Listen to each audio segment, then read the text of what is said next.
Welcome to Debbie Tales' YouTube channel.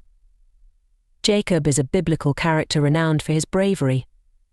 His courage to face the angel of God is unmatched. Today we dive deep into the life of Jacob, the son of Isaac and Rebekah, and the twin brother of Esau. His story is one of struggle, transformation, and divine encounters.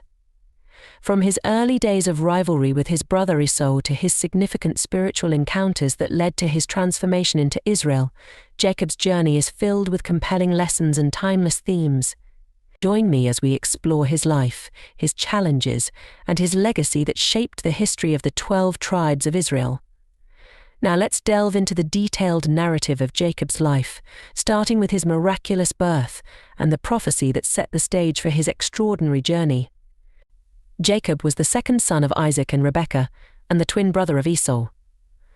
The story of Jacob's birth is found in the book of Genesis, chapters 25 and 27, which describes significant events that would shape his destiny and the future of Israel. Isaac, the son of Abraham and Sarah, married Rebekah when he was 40 years old. However, Rebekah was barren for many years, and the couple remained childless. Isaac, demonstrating his faith and dependence on God, prayed earnestly for his wife. God answered Isaac's prayers, and Rebekah conceived. Genesis 25:20-21. Rebekah's pregnancy was particularly difficult. She experienced an unusual and tumultuous struggle within her womb, which caused her great distress. Seeking to understand the cause of this unusual turmoil, she inquired of the Lord. God's response to her was profound and prophetic. God revealed to Rebekah that she was carrying twins, but not just any twins. These twins would represent two nations, and their destinies were intertwined in a significant way. The prophecy given to Rebekah stated, "Two nations are in your womb, and two peoples from within you will be separated. One people will be stronger than the other, and the older will serve the younger." Genesis 25:23. This prophecy foretold that the two sons would become the ancestors of two different nations, and it established that the younger son would surpass the older in terms of prominence and dominance. When the time came for Rebekah to give birth, she delivered twin boys. The first to be born was Esau, described as red and hairy, which were distinguishing physical traits. Genesis 25:25. Esau's name is derived from a root meaning hairy, reflecting his appearance at birth. Jacob, the second twin, was born immediately after, grasping Esau's heel with his hand. This act of holding onto Esau's heel was symbolic and led to his name, Jacob, which can mean he grasps the heel or he deceives. Genesis 25:26. The act of Jacob grasping Esau's heel foreshadowed the future struggles and rivalry between the two brothers. As the twins grew, their differences became more pronounced. Esau became a skilled hunter and a man of the field, favored by his father Isaac, while Jacob was a quiet man who stayed among the tents, favored by his mother Rebekah. This favoritism from their parents further fueled the rivalry and tension between the brothers, leading to significant events such as Jacob obtaining Esau's birthright and blessing through cunning and deception. Isaac, the son of Abraham, was growing old and had become nearly blind. In his advanced age, he decided it was time to bestow his blessing upon his eldest son, Esau. In the culture of the time, the father's blessing was highly significant. It conferred not only material inheritance but also a spiritual and prophetic future. This blessing was especially crucial in the lineage of Abraham, as it carried the promises God made to Abraham about his descendants and their future. Isaac called Esau and requested that he go out to hunt game and prepare a savory meal, as Esau was a skilled hunter and his father's favorite. Isaac intended to eat the meal and then bless Esau. Esau eagerly set out to fulfill his father's request, unaware of the events that were about to unfold. Rebekah overheard Isaac's conversation with Esau. Remembering the prophecy that the older would serve the younger and favoring Jacob, she devised a plan to ensure that Jacob would receive Isaac's blessing instead of Esau. Rebekah's actions were motivated by her belief in the prophecy and her preference for Jacob. Rebekah instructed Jacob to bring her 2 young goats from their flock. She prepared a delicious meal from them, similar to the kind Isaac loved. Knowing that Jacob and Esau were quite different in appearance and texture, Esau being hairy and Jacob having smooth skin, Rebekah dressed Jacob in Esau's best clothes. She also covered Jacob's hands and the smooth part of his neck with the skins of the young goats to mimic Esau's hairy skin. Jacob, dressed in Esau's clothes and covered in goat skins, took the prepared meal to his father. When Isaac asked who was there, Jacob claimed to be Esau. Isaac was initially suspicious because he did not recognize Jacob's voice as Esau's. However, Jacob's insistence, along with the smell of Esau's clothes and the feel of the goat skins, convinced Isaac. He asked to feel Jacob's hands and remarked, "The voice is the voice of Jacob, but the hands are the hands of the hands of Esau." Isaac also smelled Esau's clothes, which reassured him further. Convinced by the disguise, Isaac ate the meal Jacob presented and then blessed him. The blessing Isaac bestowed was profound, encompassing prosperity, dominion, and the fulfillment of God's promises to Abraham. "May God give you heaven's dew and earth's richness and abundance of grain and new wine. May nations serve you and peoples bow down to you. Be Lord over your brothers, and may the sons of your mother bow down to you. May those who curse you be cursed and those who bless you be blessed." After receiving the blessing, Jacob left his father's presence just before Esau returned from his hunt. Esau prepared his own meal and brought it to Isaac, only to discover that Jacob had already deceived Isaac and received the blessing meant for him. Esau was devastated and furious, and Isaac trembled violently when he realized he had been deceived. Esau begged for a blessing of his own, but Isaac's prophetic blessing for Jacob could not be revoked. Isaac did bless Esau, but it was of a different nature, foretelling a harsher future and eventual rebellion against Jacob's dominance. This event was crucial in several ways. It fulfilled the prophecy given to Rebekah that the older would serve the younger. It established Jacob's role in the lineage of the patriarchs, through whom the 12 tribes of Israel would come. It highlighted the theme of God's sovereignty and his ability to work through human actions, even deceitful ones, to fulfill his divine plans. Jacob's deceit to obtain Isaac's blessing is a pivotal episode in the biblical narrative. It demonstrates the complexity of human relationships and divine providence. Despite the moral ambiguities and family strife, God's purposes moved forward, shaping the destiny of Jacob and the nation of Israel that would descend from him. After deceiving his father Isaac and obtaining the blessing meant for Esau, Jacob faced the immediate threat of Esau's wrath. Esau was furious and plotted to kill Jacob once their father passed away. Rebekah, aware of Esau's intentions, devised a plan to protect Jacob. Rebekah instructed Jacob to flee to Haran, to the house of her brother Laban, until Esau's anger subsided. Isaac, agreeing with Rebekah's suggestion, blessed Jacob again and sent him away to find a wife from Laban's family, further securing Jacob's safety and future. As Jacob journeyed from Beersheba toward Haran, he stopped for the night at a place that would later be known as Bethel. Here, with only a stone for a pillow, he lay down to sleep. During the night, Jacob had a profound and transformative dream. Jacob saw a ladder or staircase reaching from the earth up to heaven.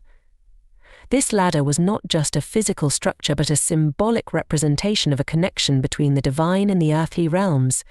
On this ladder, angels were ascending and descending. This vision symbolized ongoing communication and interaction between God and humanity. It showed that God was actively involved in the world and attentive to what was happening on earth. Above the ladder stood the Lord, who spoke directly to Jacob. This direct communication from God was a pivotal moment in Jacob's spiritual journey. In the dream, God reaffirmed the covenant he had made with Abraham and Isaac, now extending it to Jacob. The promises included, "The land on which you lie I will give to you and to your descendants." This promise of land was central to the covenant, affirming that Jacob and his descendants would inherit the land of Canaan.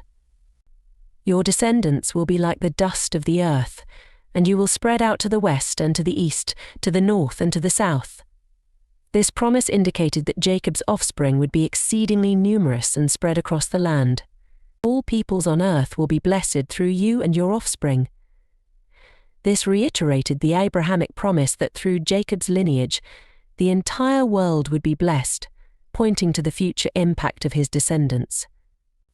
"I am with you and will watch over you wherever you go, and I will bring you back to this land."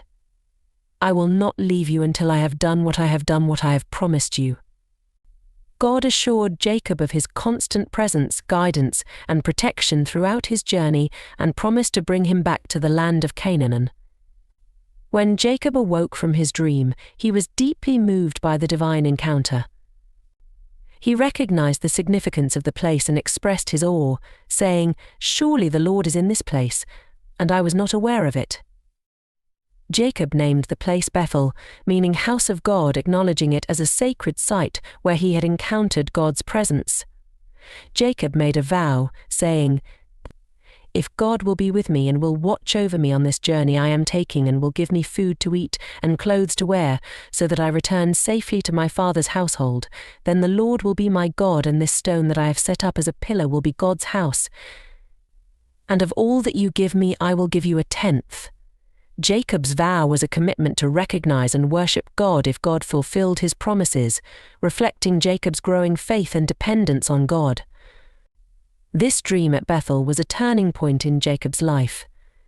It marked his first personal encounter with God, reinforcing the divine promises and covenant.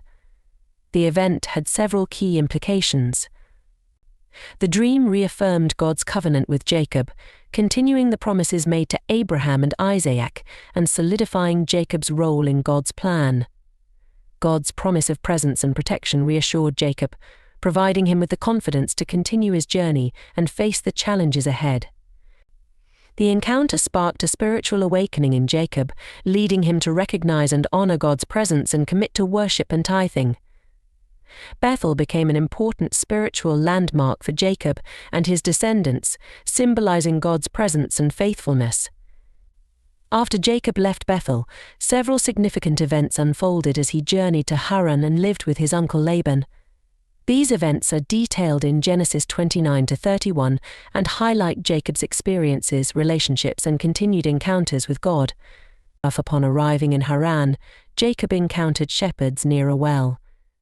There, he met Rachel, Laban's younger daughter, who came to water her father's sheep. Jacob helped her by rolling away the stone from the well's mouth and watering her flock. Rachel quickly informed her father, Laban, about Jacob. Laban warmly welcomed Jacob into his home, recognizing him as his nephew. Jacob stayed with Laban and began working for him. After a month, Laban offered to pay Jacob for his work. Jacob, in love with Rachel, agreed to work for Laban for 7 years in exchange for Rachel's hand in marriage. After the 7 years, Laban deceitfully gave Jacob his older daughter, Leah, instead of Rachel. Jacob, unaware of the switch until the morning after the wedding night, confronted Laban. Laban justified his actions by explaining the custom that the older daughter must marry first. He then offered Rachel in exchange for another 7 years of work. Jacob agreed and married Rachel a week later, beginning another 7 years of service to Laban. Though Jacob loved Rachel more, Leah bore him children first, leading to a complex family dynamic. During his time in Haran, Jacob fathered 12 sons and 1 daughter through his 2 wives, Leah and Rachel, and their maidservants, Zilpah and Bilhah. The sons became the patriarchs of the 12 tribes of Israel. After the birth of Joseph, Jacob asked Laban to send him back to his homeland. Laban, recognizing that Jacob's presence brought him prosperity, convinced Jacob to stay by agreeing to a new wage arrangement. Jacob proposed that he would take all the speckled, spotted, and dark-colored sheep and goats as his wages. Using selective breeding techniques, Jacob became exceedingly prosperous, acquiring large flocks, servants, camels, and donkeys. This growing wealth led to tension between Jacob and Laban's sons, who felt Jacob was taking their father's wealth. Seeing the growing hostility, and after receiving a command from God to return to his homeland, Jacob decided to leave Haran secretly. He discussed his plan with Rachel and Leah, who supported him. Jacob and his family left without informing Laban, taking all their livestock and possessions. Unbeknownst to Jacob, Rachel stole her father's household gods. Laban pursued Jacob and caught up with him in the hill country of Gilead. After a tense confrontation, Laban accused Jacob of stealing his household gods. Jacob, unaware of Rachel's actions, allowed Laban to search their belongings. Rachel cleverly hid the idols, preventing their discovery. After resolving their differences, Jacob and Laban made a covenant of peace at Mizpah, erecting a heap of stones as a witness between them. They agreed not to harm each other and parted ways peacefully. As Jacob returned to Canaan, he prepared to meet Esau, fearing his brother's potential hostility. He sent messengers ahead with gifts and divided his family and flocks into 2 camps to minimize risk. The night before meeting Esau, Jacob was left alone after sending his family and possessions across the Jabbok River. It was during this solitary time that he encountered a mysterious man. The man wrestled with him till daybreak. When the man saw that he could not overpower him, he touched the socket of Jacob's hip so that his hip was wrenched as he wrestled with the man. Then the man said, "Let me go, for it is daybreak." But Jacob replied, "I will not let you go unless you bless me." The man asked him, "What is your name, Jacob?" He answered. Then the man said, "Your name will no longer be Jacob, but Israel, because you have struggled with God and with humans and have overcome." Jacob said, "Please tell me your name," but he replied, "Why do you ask my name?" Then he blessed him there. So Jacob called the place Peniel, saying, "It is because I saw God face to face, and yet my life was spared." The sun rose above him as he passed Peniel, and he was limping because of his hip. Following this intense spiritual experience, Jacob approached his meeting with Esau with renewed confidence and humility. To his relief, Esau greeted him warmly and the brothers reconciled. Jacob's fears were allayed, and this reconciliation was another testament to his transformed character and God's faithfulness. Jacob settled in Shechem, where his daughter Dinah was violated by Shechem, the son of Hamor. In retaliation, Jacob's sons Simeon and Levi deceived and massacred the men of Shechem, leading to further tension and the need to move again. God instructed Jacob to go to Bethel. There, Jacob built an altar, and God reaffirmed his covenant, blessing Jacob and renaming him Israel again. This reaffirmation solidified Jacob's role in God's plan. After Jacob left Bethel, his journey was marked by significant personal and familial developments. He experienced profound spiritual encounters, navigated complex relationships, and witnessed the fulfillment of God's promises through his growing family. Jacob's life, marked by struggle, deception, and divine encounters, ultimately led to the establishment of the 12 tribes of Israel, shaping the future of the Israelite nation. Jacob, now called Israel, settled with his family in the region of Hebron in Canaan. This location was significant as it connected Jacob to his father Isaac and grandfather Abraham, anchoring his family in the land that God had promised to his descendants. This settlement in Hebron marked the end of Jacob's extensive journeys and the establishment of his family in the land that would become central to the history of the Israelites.